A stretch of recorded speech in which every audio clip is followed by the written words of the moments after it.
Bom dia, boa tarde, boa noite a quem está nos assistindo no momento presente ou em um futuro não tão próximo.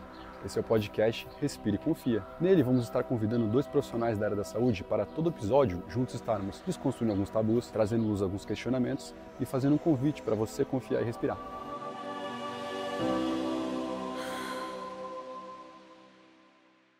Fala pessoal, tudo bem? Atila Mello aqui, começando mais um episódio do Respire e Confia.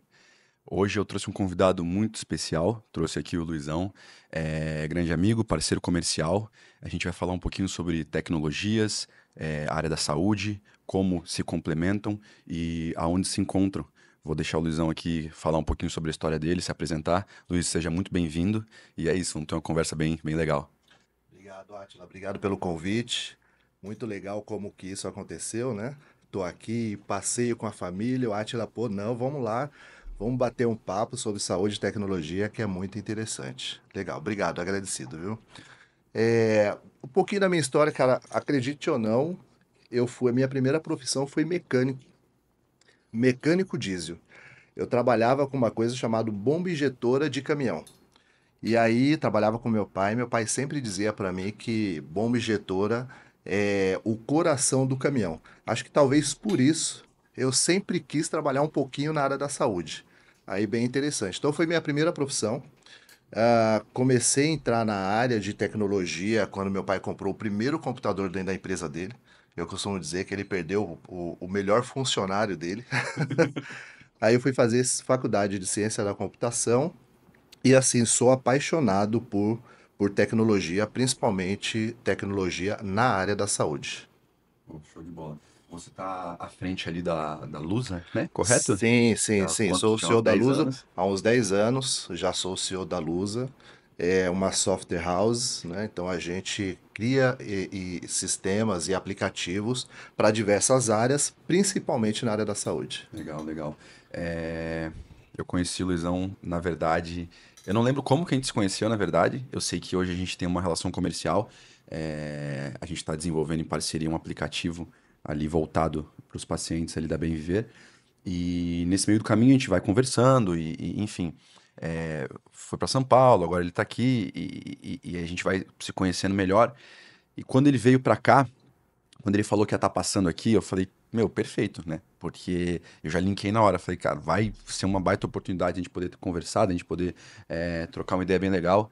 E porque esse é um assunto muito em alta hoje em dia, né? Tecnologia é um assunto em alta, né? É um assunto em alta. Tecnologia, inteligência artificial, machine learning, enfim.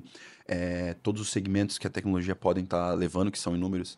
E aí, quando a gente fala em tecnologia na área da saúde, é uma situação tão. É uma demanda tão urgente, né? E já está acontecendo.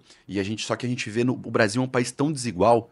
É um país tão desigual que a gente vê no mesmo país, a gente tem nós temos hospitais como o Einstein, que já tá, é cirurgia robótica, inteligência artificial, Verdade. é dados, assim, ele tá na lista dos 20 ou 30 melhores hospitais do planeta, nesse nível, e eu não vou nem dizer no Brasil, na mesma cidade, em São Paulo, você tem também hospitais, que ainda o prontuário é físico, que talvez que não trabalha com nada de tecnologia na mesma cidade. Isso puxa até tem um livro falando um pouco sobre as desigualdades e ele fala sobre a expectativa de vida em São Paulo, nos bairros. Tem bairro em São Paulo que a expectativa de vida é 81 anos, 82 anos, que eu acho que é o bairro mais alto, que eu acredito que seja Pinheiros, e acredito que na zona Leste, em outro bairro que agora também não me Zona recordo, Norte. já Uhum. a expectativa baixa para 52 anos, algo nesse tipo. Sim, sim, tem bairros assim que a expectativa é menor ainda, Sim. expectativa de vida de 35 anos. Assim, ó, eu vim de um bairro, Átila, chamado Vila Brasilândia. Na época que eu morava lá, era o bairro mais perigoso do mundo, né? Então, assim, o acesso à saúde, o acesso à tecnologia é muito baixo. Tem muita gente que acabou saindo do bairro, eu fui um deles.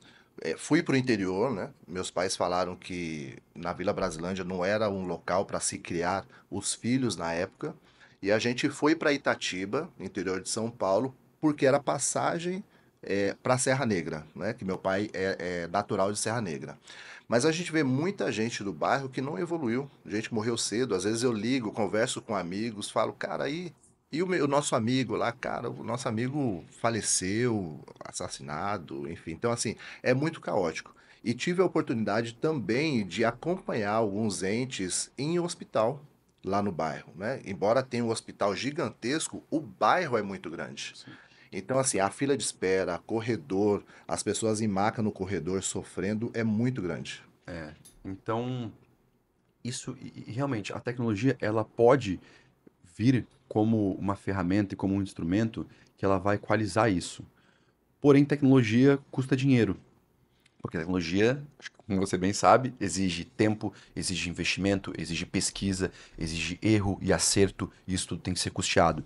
Então a gente tem, eh, então a gente tem novas tecnologias vindo que custam dinheiro, muitas vezes altíssimo, que elas trazem uma eficiência muito grande para a área da saúde.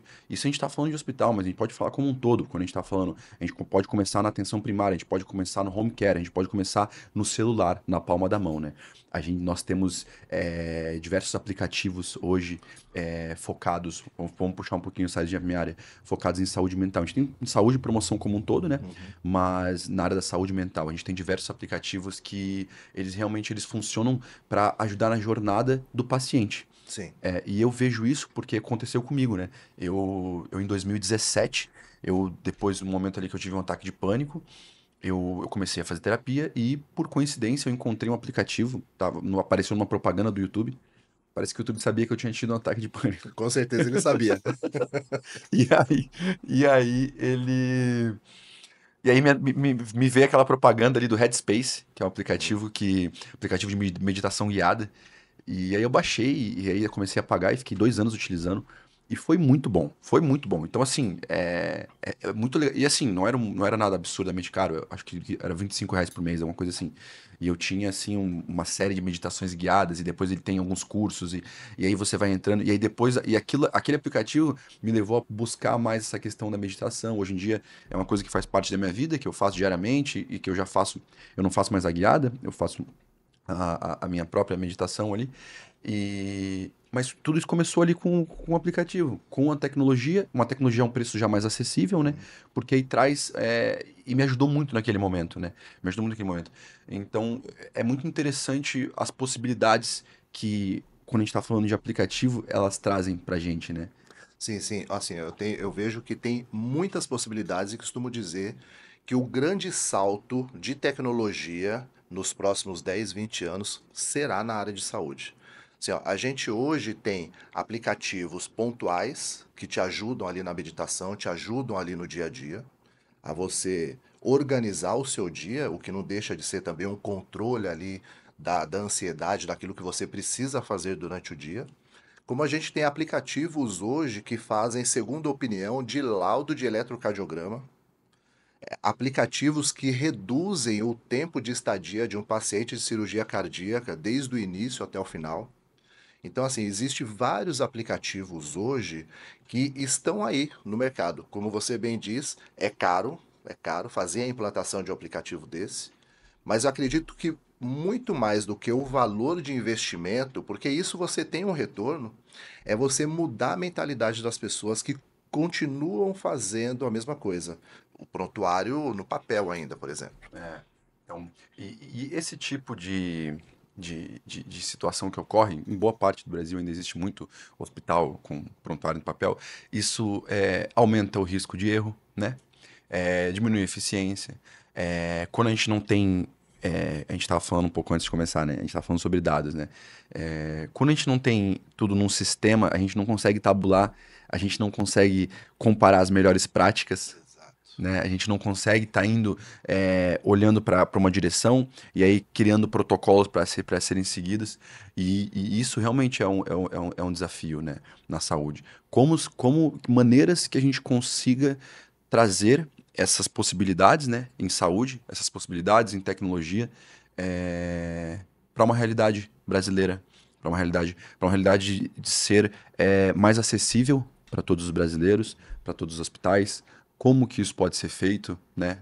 É muito desafiador, porque quem experimentou, como eu, a questão da saúde e precisou e a tecnologia ajudou, é um valor intangível muito alto. Exatamente. Assim, ó, eu vejo que a gente precisa começar da base, Uhum, né? Assim, a base precisa, a gente precisa ter todos os sistemas interligados, uhum. seja da saúde pública, seja particular, a gente precisa ter tudo isso interligado. Veja, você chegar num consultório médico sem o médico saber todo o seu histórico anterior, é você começar do zero. Eu faço terapia há muitos anos. Eu já passei por diversos terapeutas. É a mesma coisa, você começa do zero com aquele terapeuta, ou seja, você começa a contar o seu problema, sua situação desde o início, né? Ok, terapia é algo meio que diferente, né? Que inclusive a telemedicina veio aí ajudar bastante nisso, né? Foi uma evolução grande aí depois da pandemia. Nada que um empurrãozinho não acelere, né? Não, um Em 20 empurrãozão, anos. né? Exato, acelerou bastante, né? Nada que o mundo tá todo parado E- precisando daquilo. Exato, todo mundo reticente em questão de fazer uma terapia online, seja pelo WhatsApp, por um Meet, seja por onde for, né? Sim. Seja por a plataforma de aplicativo, aquela reticência, não, você tem que estar dentro do consultório A ali, mudança, né? né? A mudança é sempre o ser humano. E quando a gente fala ser humano, já tem uma questão. O ser humano ele já é resistente à mudança normalmente, né? E aí, Exatamente. quando a gente fala classe médica, é uma classe muito unida, e só que é uma classe também. A mudança não vem de maneira fácil. Os amigos médicos, ó, não tô falando mal, mas é desafiador, né? É desafiador, é desafiador, porque assim, eu costumo fazer o papel de tradutor daquela sopa de letrinhas de tecnologia quando eu vou conversar com alguém da área da saúde, né? Você ficar falando sopa de letrinhas não vai entender. Então você precisa trazer para a linguagem médica, né? Sim, Mas o contrário também existe. sim, Porque você entender a linguagem médica para traduzir aquilo no aplicativo, num sistema, sim, também não é fácil, sim. né? Então são anos de estudo que o médico do outro lado teve para falar, cara, eu preciso disso aqui, esse é o objetivo. É. Como chegar lá? Como que a gente vai fazer? Eu fui assistir uma cirurgia cardíaca dentro do centro CTI para entender a sopa de letrinhas que o médico cardiologista estava fazendo ali. Rapaz. Rapaz, tinha residente que não aguentava ficar lá Ai, dentro. Eu fiquei lá durante 6 horas de pé, não fica saí por nada lá. aí, ó. Acho que talvez uma segunda opção, se não fosse ciência da computação, seria a medicina. Porque tem que ter Então, estômago, tá? eu acho. Eu ainda tenho vontade de fazer medicina. Porque uma cirurgia cardiovascular tem que ter estômago. Tem que ter estômago. E eu peguei e assisti desde quando abriu o paciente até na hora de fechar. Fiquei lá todo o tempo. É. E aí a gente fala sobre as mudanças, eu falei um pouco sobre a classe médica, mas o ser humano como um todo, na questão das mudanças, ele é meio reticente. Eu vou dar um exemplo. Eu fui num congresso, agora esse ano, um congresso de tecnologia em saúde, e aí me apresentaram, tinham o- os corredores com vários pitches diferentes, né, diferentes startups ali, defendendo suas ideias, suas propostas, Uhum. e eu conheci uma muito legal, e só que na hora que eu falei, mas será?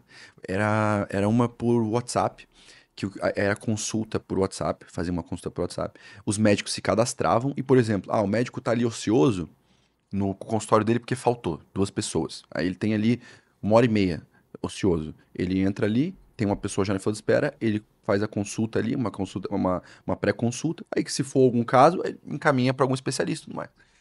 E eu falei, mas isso daí é. E aí eu vi que é uma coisa meio, parece que uma coisa meio industrial, meio demais. Mas. E aí depois eu fiquei pensando assim, eu conversei com outras pessoas, assim, eu tive um. E comecei a refletir. Poxa, a gente tem uma demanda muito alta em regiões. E outras regiões a demanda diminui. Ok. Pela questão física. Então tem regiões que a demanda é muito alta e não tem médico suficiente, e tem outras regiões que a demanda é menor e tem o número de médicos. Ok. Se a gente quebra a barreira geográfica, se a gente esquece a barreira geográfica e traz para o mundo virtual, a gente consegue democratizar. Até porque o Brasil é um dos países que tem o maior número de médicos por habitante do mundo. E está crescendo até 2030, até a classe médica tem opiniões fortes diferentes sobre essa situação. Alguns falam sobre a questão das escolas de medicina que estão sendo feitas, que não estão prezando mais pela qualidade, pela questão de agora, se você tem dinheiro, você vai lá, compra a sua vaga e você está indo. E esse é até uma outra questão para estar se conversando. Mas, então a gente quebra essa barreira geográfica. E o que a gente tem? A gente consegue ter mais acesso para todas as pessoas. Porque entendendo que na saúde primária, a gente consegue fazer esse atendimento, ele consegue fazer, porque muitas vezes as demandas não são demandas que a pessoa precisa ir até um hospital. Muitas vezes. Não precisa estar ocupando o espaço de alguém que realmente precise. Às vezes é uma coisa assim que, meu, ali, viu os sintomas, o médico já tem ali a expertise para, de maneira. Agora, se for uma outra situação, não, então vamos pedir um exame, vamos pedir Encaminhar. um laudo, sabe? E aí, então, tem toda essa questão. E eu comecei a pensar, poxa, na verdade. E aí você pega, por exemplo, o tempo do médico. Muitas vezes, eu sei porque ali no hospital acontece com a gente. Choveu. Choveu, pode escrever que 40% do ambulatório vai faltar. Isso é fato. E aí tem um médico que está ali. Ele tem ali 8 horas de ambulatório no dia. 3 horas vão estar livre nesse dia. Por que ele não pode, enquanto isso, já atender outras pessoas? Ele tem esse ganho. A pessoa é atendida, que nem ser atendida. Sabe uma coisa? Olha só fantástico hoje o que a tecnologia está conseguindo fazer. Sim, sim. Sabe? Exato. Então, é fantástico isso, como você disse, né? Assim, o primeiro atendimento pelo WhatsApp. Eu acho incrível como as pessoas conseguem fazer, as startups conseguem criar essa barreira de entrada. A gente estava falando antes sobre a idade da população que está envelhecendo, né? A Sim. população está envelhecendo. Então você pega pessoas que não conseguem mexer ali com tecnologia, você pega pessoas que já mexem com o WhatsApp, Sim. já manda mensagem para o WhatsApp. Então você democratiza ali o atendimento numa ferramenta que já existe. Pega uma pessoa de mais idade, pede, ó, baixa o aplicativo, se cadastra, recebe por e-mail a validação, você confirma e volta aqui no aplicativo. Ele vai ter que pedir para o filho, para o sobrinho, para o neto, Sim. para poder utilizar e instalar isso para ele. Sim. Então você quebrar essa barreira de entrada para ter um atendimento já é fantástico. Democratização. Exato. E eu costumo dizer também que o atendimento da pessoa que está doente, está precisando, começa, a cura dessa pessoa começa na recepção. Então, se você chega dentro de um consultório médico e você tem uma recepção que te atende mal, de cara feia, porque também está estressada lá de tanto trabalhar, você não vai ficar bem. Não. Talvez você fique pior. Mas se você chegar, a pessoa te atender bem, com um sorriso no rosto, te chamando pelo nome, Sim. você já começa a melhorar. Em muitos casos, vai chegar dentro do consultório médico, tá, o senhor tem o quê? A senhora tem o quê? Não sei mais, não Sim. sei. Então, esse atendimento, essa quebra de barreira de entrada, você já pode começar a cura dessa pessoa, a melhoria dessa pessoa, ali pela tecnologia mesmo. Sim, sim, com certeza. A tecnologia, ela é muito. E quanto mais a gente. Esse ano que eu realmente comecei a mergulhar mais, porque, enfim, comecei a trazer para dentro do hospital e de uma forma mais robusta. E comecei a, então, olhar o que estava acontecendo, quem eram os players do mercado, o que que tinha de novidade. E isso parece que abriu um leque, assim, porque eu falo, meu Deus, gente. Aí, por exemplo, agora tem os Copilot que tá acontecendo. Uhum. Isso daí é assim, é fantástico. É fantástico. Tanto que a primeira vez que eu falei, eu fui em um dos congressos, alguém estava fazendo um pitch sobre um copilot que ele estava fazendo ali do Rio Grande do Sul, e eu não, na época eu não tinha noção que já estava acontecendo em outros lugares do mundo. E eu falei, cara, meu Deus. Eu falei, meu Deus, isso daí, o que isso aí vai poupar de tempo? Eu falei, meu Deus, tu é o próximo Marco Zuckerberg. Aí depois eu fui ver, não, já existem e tudo mais, ele tá fazendo, porque o mercado sempre vai estar trazendo, o livre mercado vai estar trazendo, vai fazer um, aí o outro vai fazer de outra maneira, outro vai entender de outra maneira. E aí eu tive até uma reunião com o pessoal da Voa Health, e eles são lá de Minas Gerais, e eles já estão com alguns hospitais implantados, assim, e aí eu até fiz um teste ali com um dos médicos, e esse Copilot, basicamente, para o pessoal entender, é, toda consulta, toda consulta que vocês fazem num hospital, ela tem que gerar um registro, né? Então tem um registro num sistema, geralmente é um sistema, é um sistema eletrônico, né? Onde o médico vai registrar em prontuário ali, vai evoluir, né? Evoluir a consulta, vai fazer evolução para ali prescrever uma medicação, caso tenha medicação, indicação de, enfim, X ou Y tratamento, e aquilo ali fica registrado. E aquele documento é seu, você tem o direito de solicitar ele, enfim. E, e esse Copilot, basicamente o que ele faz, porque isso toma um tempo. Imagina um médico que atende 8, 10, 12 consultas. Isso a gente está falando num ambiente saudável, que deveria ser o que acontece. Tem lugares que a consulta é de 15 em 15 minutos, tem médico que faz 20, 25 consultas. Então, tu imagina um médico que faz 25 consultas, e ele vai transcrever essas 25 evoluções. Aí vem a questão da possibilidade do erro, sabe? A eficiência, então vem tudo isso. Vem o cansar, o próprio burnout no colaborador. Então, e o Copilot, ele basicamente ele capta o áudio e do áudio, ele, através de inteligência artificial, ele já vai, ele transcreve toda a consulta, transcreve ali, e aí, por exemplo, você tem um segmentado para psiquiatria, ele já identifica CID ali, que foi, e questão de família, tudo, é muito legal. Muito, então já vai tudo transcrito, e o que poupa de trabalho isso, e de estresse ali para o médico, é muito legal, muito, muito interessante. Depois o médico pode fazer as alterações, óbvio, colocar ali, pontuar alguma coisa X ou Y que de repente não pegou. E, e a forma como isso está evoluindo, poxa, porque ele não pega e transcreve como aqueles app de ata, né? Que é tudo igualzinho. Não. Ele ali, ele consegue já ver, assim, ó, diagnóstico inicial. Isso é muito interessante também, por quê?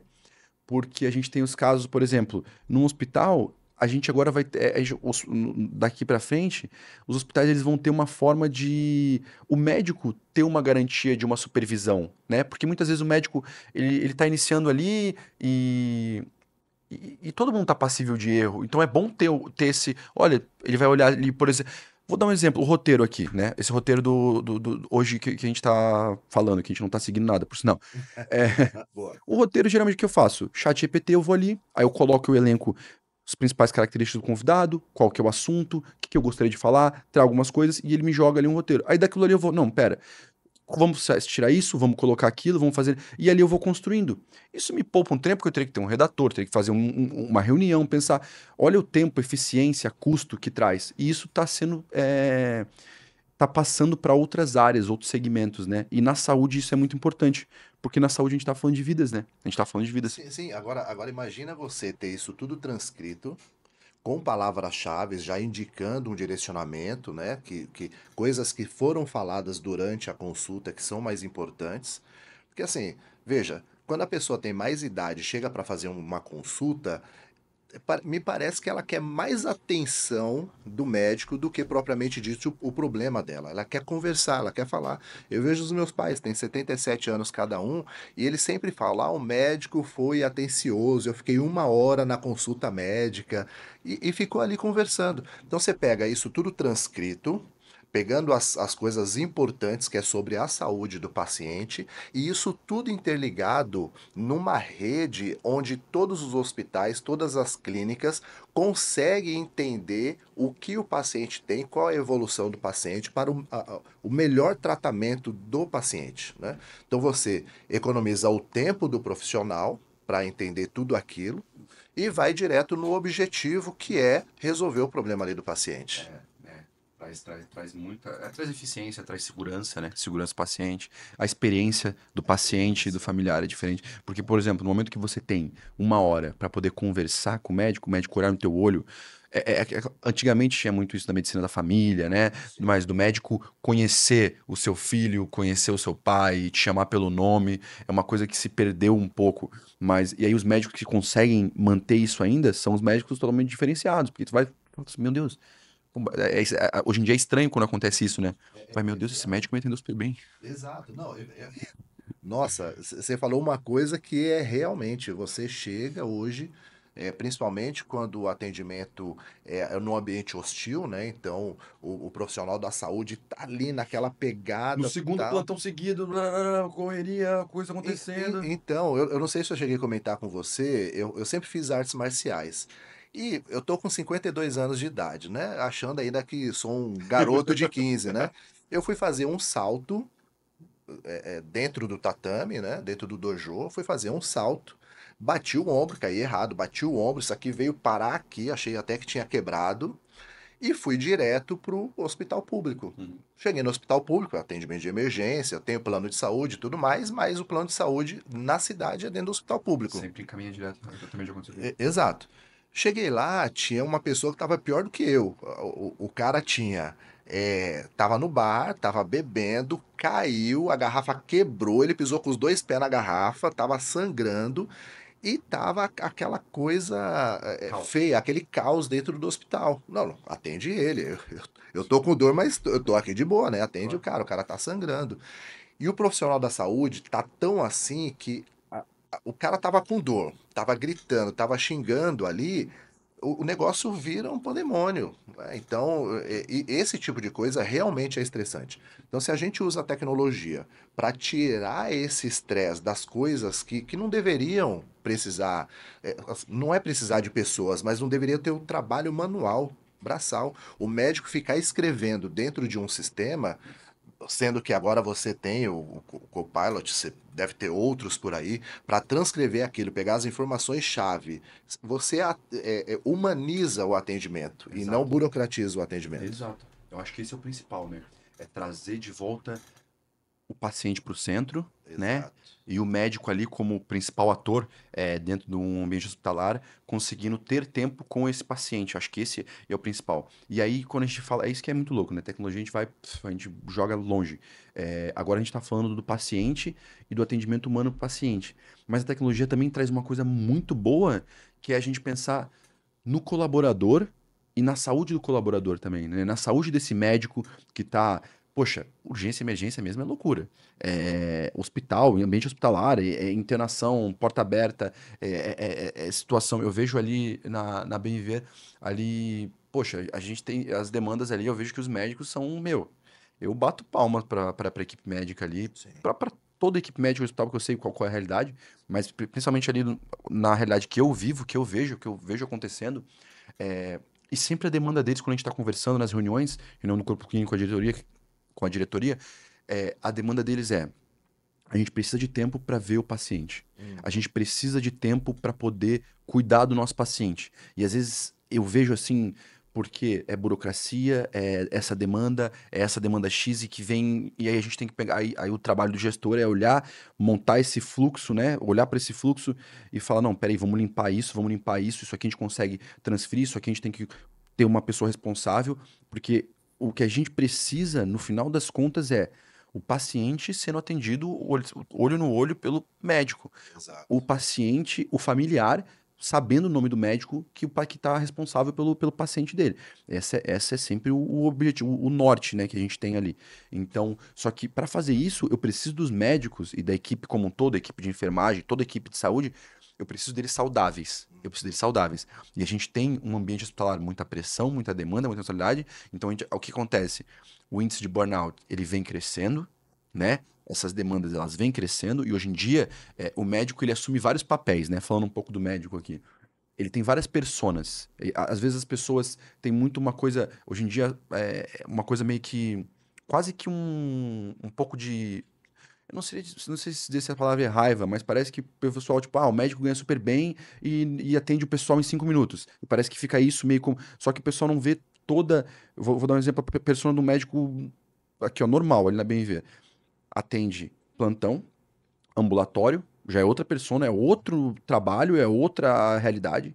Aí ele sai dali, ele vai atender às vezes em outro ambulatório, às vezes ele trabalha num CAPS, às vezes ele trabalha na prefeitura. Ele tem 4, 5, 6 empregos, ele faz plantão noturno, e cada um desses demanda uma expertise diferente, demanda uma responsabilidade diferente, e a forma de trabalhar vai ser diferente. Então, é muito importante que a gente consiga entender, ok, entender essas diferentes personas para poder acolher esse profissional e tentar ajudar nessa caminhada, porque é desafiador. E aí, por que eu estou falando tudo isso? Porque hoje tem alguns aplicativos, tem um aplicativo, acho que o mais famoso talvez seja o Zen Club, que é um aplicativo aqui brasileiro, por sinal. Eu gosto de falar de aplicativo brasileiro. Não que eu não Ó, eu tô como um todo, mas é legal ver como o Brasil, sim. sabe? Com todos os desafios, continua se reinventando poxa, trazendo novidades na tecnologia. E mesmo com, tu vai poder falar um pouco disso melhor, os desafios de tu manter um colaborador hoje. Porque, querendo ou não, na tecnologia, tu não tem a questão geográfica, então tu tá disputando com Estados Unidos pagando em dólar, tá disputando com Europa pagando em euro, e então eu imagino que seja um desafio gigantesco, né? A gente já vai falar sobre isso, que eu acho bem interessante também.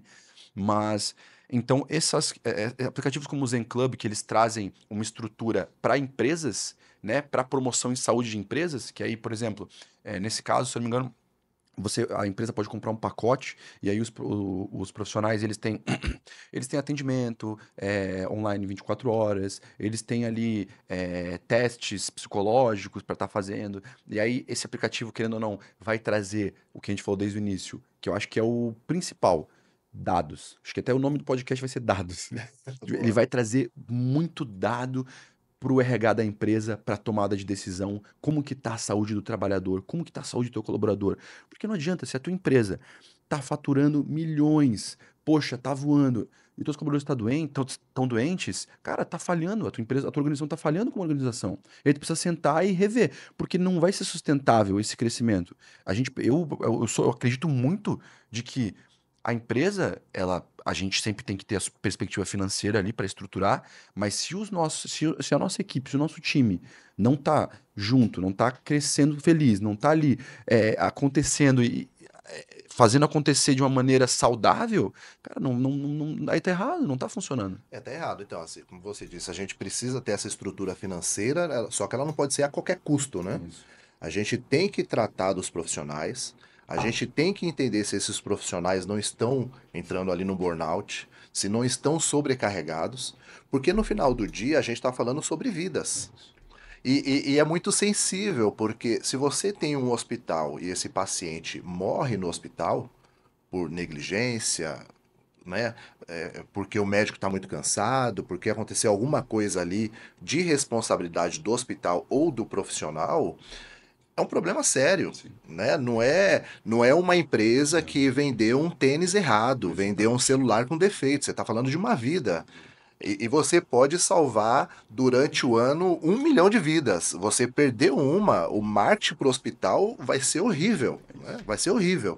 Então, a gente tem que tratar desses profissionais. E quando a gente fala em dados, você pegar todas essas informações que estão vindo de paciente, colocar tecnologia para fazer o trabalho burocrático, entender como está a saúde dos profissionais, jogar tudo isso dentro de uma inteligência artificial para minerar todas essas informações e dar para o gestor aquela informação de ação, né?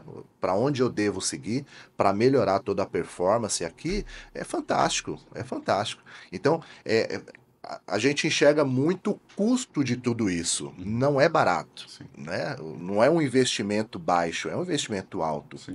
Mas você, a longo prazo, você consegue recuperar esse investimento.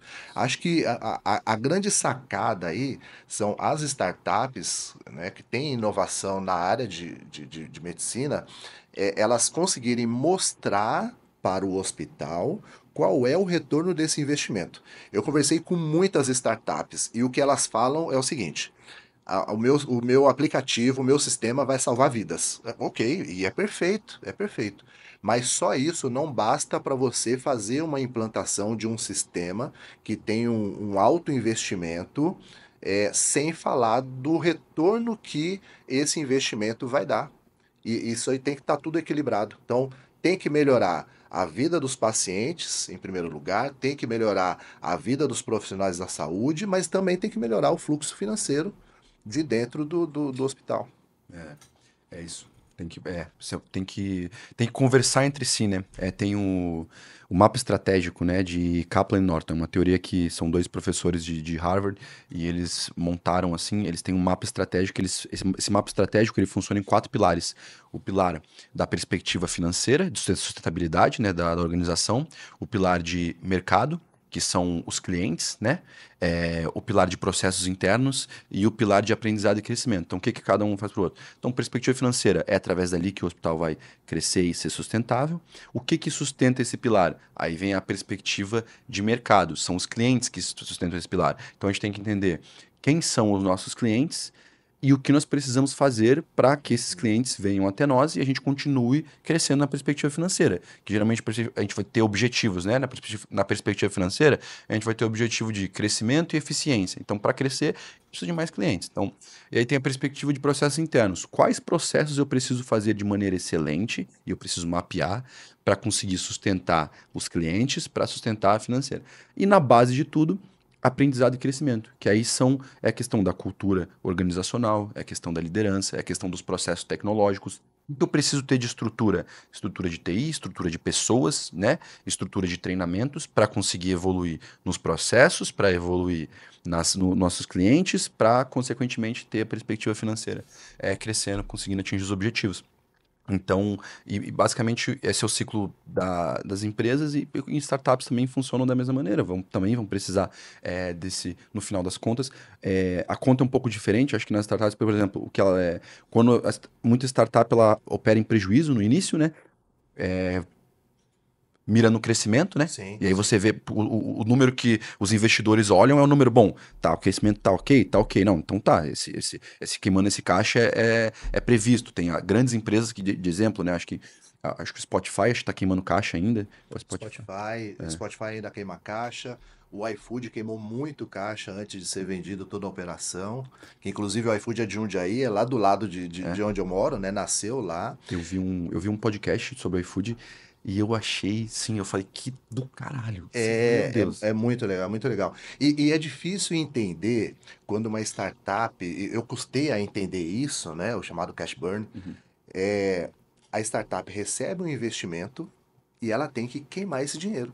Ela tem 18, 24 meses para queimar esse dinheiro, para ficar zerada, para entrar num novo investimento, Isso, né? Para poder ganhar clientes dentro da plataforma, né? isso. Então esse conceito É, é bem difícil, né? é. De entender. Mas o que me deixa feliz é que a gente tem muita startup hoje na área da saúde entrando. Startup da área da saúde, startup na área de ensino, as EdTechs, elas estão ali, Ó, né? que legal. Elas só perdem hoje para startups do mercado financeiro.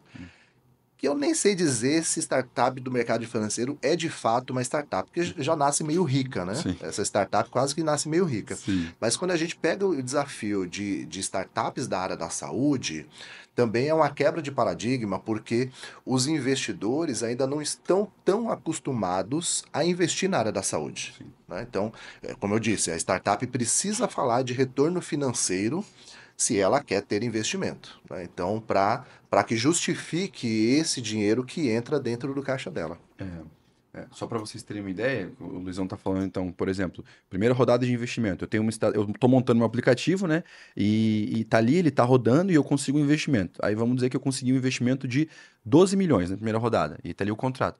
Os primeiros investimentos geralmente são 2 anos, né? Para virar. É mais ou menos isso. É, 18 meses, mais ou menos, a é. startup já está indo para a segunda rodada. Então, se você tá, ó, primeira rodada, se você 18 recebeu meses. 18 meses, 12 milhões, tu vai ter que queimar mais ou menos Quase 1 milhão por mês. quase 1 milhão por mês. Ou seja, só que tu vai ter que. Olha, é o problema bom de resolver, mas falando assim é fácil. Mas imagina que tu vai ter que estruturar. E se sobrar dinheiro, porque é diferente de uma empresa, tu sobrar pro caixa é bom. Pô, a gente tá conseguindo ter um. Pô, na Bem Viver, final do ano, se a gente teve um lucro X, pô, excelente. Meu, é o objetivo pra gente crescer. Mas quando a gente tá falando de uma startup que tem que crescer, sobrar dinheiro em caixa, tem coisa sendo feita Não, errado. não. Você imagina você fazer uma reunião de board e falar assim, ó, você precisa queimar 1 milhão de reais por mês. Aí depois de 6 meses você faz uma reunião porque você só queimou 3 milhões. Aham. E aí vai ser uma briga na sala de reunião por que que você não queimou os outros 3 milhões, né? É, É claro que se você conseguir alcançar o objetivo com metade disso, é, talvez seja bom, mas o sim, investidor vai falar para você ainda, se você conseguiu gastar metade do dinheiro e conseguiu alcançar o objetivo, você tinha que gastar todo para conseguir o dobro, sim, né? sim, Então é difícil pensar assim. sim. Para o startupeiro, é complexo ele dormir, deitar, colocar a cabeça no travesseiro e falar como que eu vou gastar esse 1 milhão de reais amanhã, É, né? Se bem que uma startup começar com a primeira rodada de investimento lá de 10, 12 é milhões uma. É raro. não, é raro, né? Então, se a gente falar de investidor anjo, a gente está começando lá com 200 mil, 500 mil, depois pré-seed 1 milhão, seed, e aí vai, né? E Sim. quando a gente começa em Series A, Series B, aí a gente já está falando de rodadas Mais maiores, né? significativas. Mas realmente é muito difícil.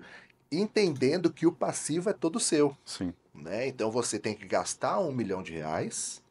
E se de repente lá no final a startup não dá certo, você tem um passivo gigantesco para trás para poder resolver, Sim. se você não consegue a segunda rodada de investimento, Sim. né? Esse mercado de, enfim, venture capital e esses investimentos, agora com taxa de juros subindo, ele acaba sendo afetado?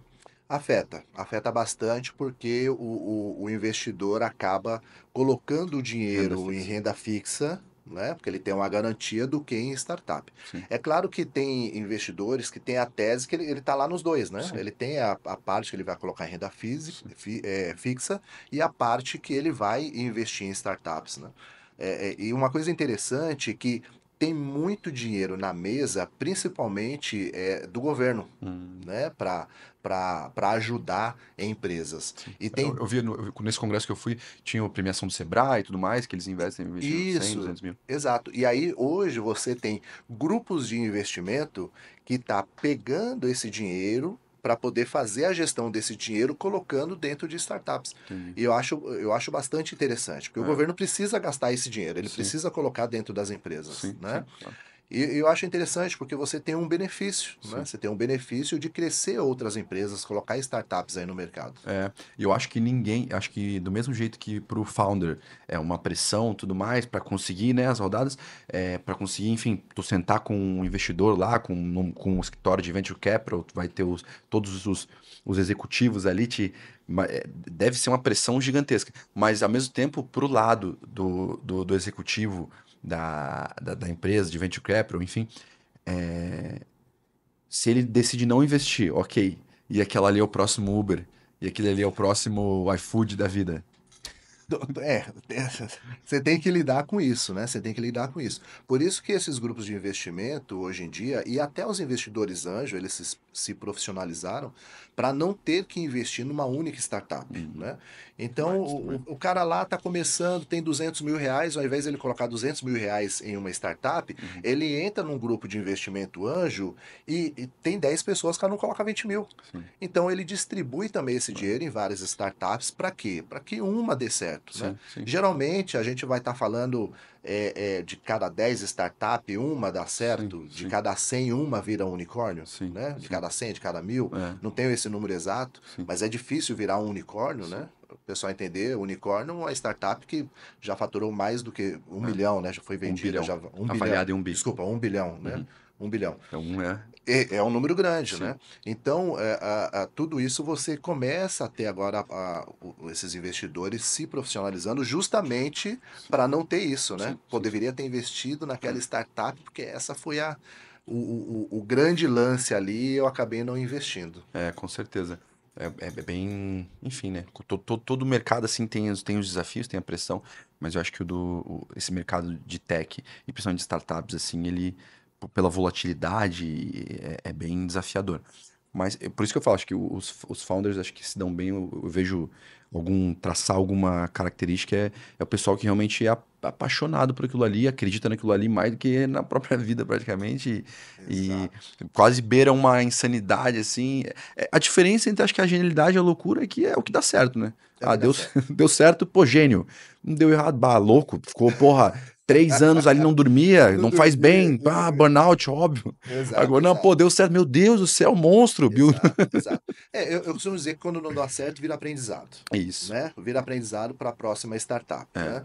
E uma startup curioso que o pessoal do Vale do Silício fala que quando você vira startupeiro, você tem que trabalhar 24 horas por dia. E às vezes as pessoas pensam, pô, mas eu vou trabalhar 24 horas por dia? Não é bem isso, né? sim, Você vai dormir, você vai ter sim, sua vida social e tudo mais. sim, Mas é você pensar na sua empresa sim, 24 horas por dia. Você está sim, tomando banho, você está pensando na sua sim, startup, sim, né? sim, Você está no almoço em família, você está pensando na sua startup. sim. E o legal de tudo isso é que muita gente às vezes pensa na startup na solução do problema, Uhum. né? No projeto, naquilo que vai solucionar. E a gente tem que pensar no problema, a gente tem que se apaixonar pelo problema É, que a gente quer resolver e não pela solução. Então, o maior índice de startup que não dá certo é quando o empreendedor se apaixona pela solução. sim, Ah, minha solução é incrível, maravilhosa, eu vou ficar sim, milionário, né? Eu vou salvar vidas, eu vou fazer um monte de coisa com a solução, sim. enquanto ele está deixando o problema de lado. Então a gente É. tem que pensar sempre no problema. É, exatamente, isso faz muito sentido mesmo.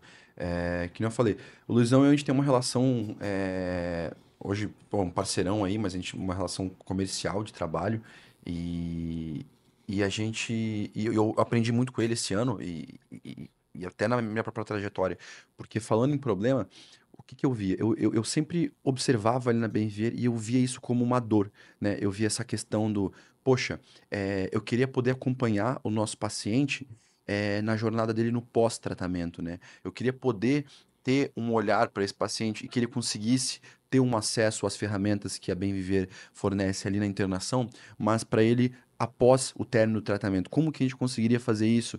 Poxa, eu não tenho, vou ter que contratar 20 pessoas, 30 pessoas, 50 pessoas para conseguir fazer o que eu quero fazer, porque a gente vê, às vezes o paciente ele entra ali numa situação tão delicada da vida dele e ali é uma internação de curta e média duração. Então ele vai ali, ele estabiliza, ele recebe as ferramentas ali, os grupos de apoio, os grupos de psicologia, os atendimentos com a psiquiatria, farmacoterapia, e ele tem toda essa estrutura ali, né, aquele ambiente resguardado para ele poder realmente sair dali já para buscar outros objetivos, para poder realmente já ter aquele tempo para ele poder respirar, para ele poder se reorganizar as ideias. E só que ele sai e aí vem tudo de uma vez, muitas vezes. Porque muitas vezes o paciente que ele tá ali passando conosco, ele tem uma estrutura às vezes já um pouco desorganizada, talvez familiar, talvez uma estrutura pessoal, sabe? Exato. Talvez a vida dele já esteja um pouco desafiadora já fora da instituição. Então ali é um acalento, aquele momento na instituição, é um momento de respirar e confiar realmente. E tudo tem um porquê. E aí, quando ele sai, muitas vezes volta tudo. Então, eu queria, poxa, como que eu consigo olhando para esse paciente com mais cuidado, com mais atenção, né? Foi aí que veio a ideia do Let's Walk Together. Foi aí que a gente começou a conversar, foi aí que e a gente começou, e no começo era uma coisa, e aí foi mudando, e aí hoje a gente já tá fazendo, já tá em outra etapa. E é justamente isso, é criar um aplicativo para que o paciente ele saia da instituição e ele sai, mas ele tem acesso naquele aplicativo a grupos terapêuticos, que ele possa realizar um agendamento de um atendimento individual, seja com psicólogo, seja com psiquiatra, que ali ele tenha sessões de mindfulness que ele possa fazer para realmente trazer aquela tranquilidade, trazer aquela calma. Hoje existem diversos estudos falando sobre a meditação, sobre mindfulness, como isso influencia diretamente, né, no paciente. Então, que ele possa ali ter um campo com psicoeducação, onde ele possa estar estudando e aprendendo um pouco sobre a doença dele, sabe? Porque realmente esse aplicativo sirva para que possa acompanhar a jornada dele, né? No final das contas. Esse era o objetivo principal. Então eu falei, não, aí. Só que aí eu acredito que todos foram assim, né? Começou com essa ideia. Aí depois eu falei, não, vamos também. Vamos também trazer um pouco da questão do o psiquiatra que indica para a clínica, para que ele possa conseguir acompanhar o tratamento que está acontecendo ali dentro, porque, pô, dessa maneira o que a gente quer? Daí é outra dor que eu vi, é transparência. Hoje em dia, os hospitais psiquiátricos ainda existe um estigma muito grande. O que acontece dentro do hospital psiquiátrico? Será que é um bando de louco babando? O que está acontecendo ali dentro? Fazer força. Sabe? Meu, será que o que acontece no hospital psiquiátrico? E a gente entendendo que a gente preza muito pela privacidade dos nossos pacientes, a gente não pode sair filmando e mostrando o dia a dia do hospital psiquiátrico. A gente nem quer isso. Mas a gente também quer trazer uma transparência e que as pessoas consigam ter mais confiança. Então eu falei, poxa, vamos começar pelos psiquiatras, pelos médicos, porque os psiquiatras, os médicos que indicam, eles, por lei, eles têm direito de poder acompanhar o tratamento do paciente. Então, deles terem acesso ao que está acontecendo ali, ao que está na evolução do paciente, para criar esse vínculo, esse elo de confiança, né? Então, e aí foi evoluindo, e hoje a gente está aí estamos na reta final aí, se Deus quiser, do desenvolvimento do app, mas, meu, acima de tudo, eu acho que foram algumas coisas que aconteceram. Primeiro foi um pouco de um salto de, tipo, acredita, vamos acreditar sem saber muito bem se vai dar certo ou não no começo, porque eu não tinha experiência com tecnologia, ainda não tenho, né? Mas o que hoje eu já tô muito mais catimbado, então não sabia. Mas eu sabia que eu tinha essa dor, que foi o que tu falou, que eu precisava resolver essa dor. E ali na hora que a gente conversando fez muito sentido. Eu falei, cara, a gente sabe também que não é barato, mas eu falei, cara, eu tenho certeza que esse investimento ele vai ser um investimento que ele vai trazer mais segurança para o nosso paciente, ele vai trazer mais eficiência para o nosso processo. Então, no longo prazo, ele vai dar certo, ele vai se pagar, vai trazer valor para a nossa instituição, vai agregar valor para a nossa operação, para a nossa organização, vai trazer mais, poxa, imagina, para os próprios colaboradores, para a própria equipe médica, vai trazer mais segurança, mais eficiência. Então eu falei, não, vamos fazer, então acredita. E aí no meio do caminho foi um aprendizado. Foi uma jornada de aprendizado para entender tudo o que poderia ser feito, o que não poderia ser feito, como isso poderia realmente ajudar, porque no começo eu tinha uma ideia e depois eu vi, nossa, essa ideia poderia ser muito maior. E aí a forma que foi tomando, as coisas que foram acontecendo, sabe? Então, pô, eu fico muito contente de poder hoje estar nessa etapa. Eu já estou vislumbrando assim as possibilidades que isso vai trazer para gente, que o Let's Talk Together vai trazer desse acompanhamento da jornada do nosso paciente, é, do acolhimento ao psiquiatra que indica, né, do acolhimento aos psiquiatras, aos médicos da clínica, de terem acesso a toda essa informação, a todos esses dados, né, que acho que é o principal que a gente falou, né? Exatamente. E quando você veio com a ideia, Atila, eu achei fantástico a ideia, assim, já era Duca, né? Você fazer um aplicativo que desse essa atenção ao paciente depois que ele saísse da clínica, que é super importante, porque você está num ambiente fechado dentro da clínica, um ambiente fechado e controlado. Quando você sai da clínica, é outra coisa, você depende 100% do paciente. Mas quando você pega os três pilares, que eu acho fantástico, que é o paciente, o profissional da saúde e a família, você tem a chance desse paciente ficar bem muito maior. Muito maior, É né? isso. Então, você trazer essa informação, deixar todo mundo na mesma página, principalmente a família. Eu tenho casos na minha família de pessoas que é, são drogaditos, né? São drogaditos e é um problema com a família. Já foi internado por várias vezes e não deu certo e é um problema para a família. A família sofre com isso, Sim, né? Ela sofre muito com isso. sofre, com Então, certeza. então isso, você trazer, deixar a família na mesma página, o que pode, o que não pode, trazer informação de como esse ente querido está evoluindo, saber que isso é um problema de saúde, né? Não, ele faz porque quer, não é bem assim, né? Uma vez entrou nisso, é muito difícil você sair, É né? desafio. Então é muito desafiador. Então você pegar esses três pilares e transformar isso num aplicativo para que você tenha informação, para que você saiba como, principalmente o familiar ali, porque você tem o paciente que está naquilo, ele sabe o que ele está passando, ele sabe que ele não tem controle por ele precisa de ajuda, né? Muitos, ainda bem que muitos ainda procuram ajuda. O profissional da saúde sabe ali o que está acontecendo e às vezes o familiar fica meio que perdido.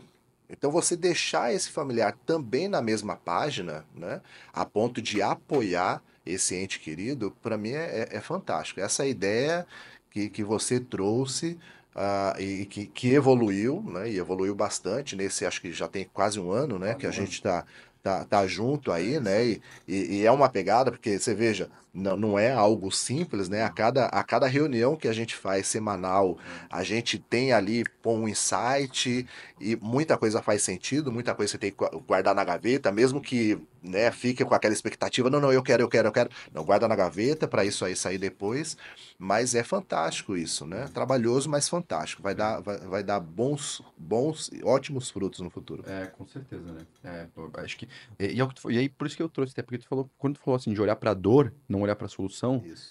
e aí faz muito sentido, porque pô, e daí às vezes, enfim, a vida do empresário não é fácil. Não, A gente não é. sabe que não é fácil. Não é. Não é. E aí tem meses que, enfim, a gente tá ali, poxa, pô, desafio aqui é gestão de leito, é tudo mais, né, e a gente vê ali, e aí na hora que a gente vai olhar pro financeiro, a gente faz a previsão 2025, 2026, mas aí a gente, tudo, quando a gente olha pra dor, faz muito sentido, fala, não, só que a pessoa tem que estar disposta a passar pelo processo, né, porque é o processo de, primeiro de, ok, identifiquei a dor, como que a gente vai conseguir isso, como que a gente vai montar os mapas de fluxo para chegar, para atender, tá, isso faz sentido? Existe tecnologia para isso já? Não existe?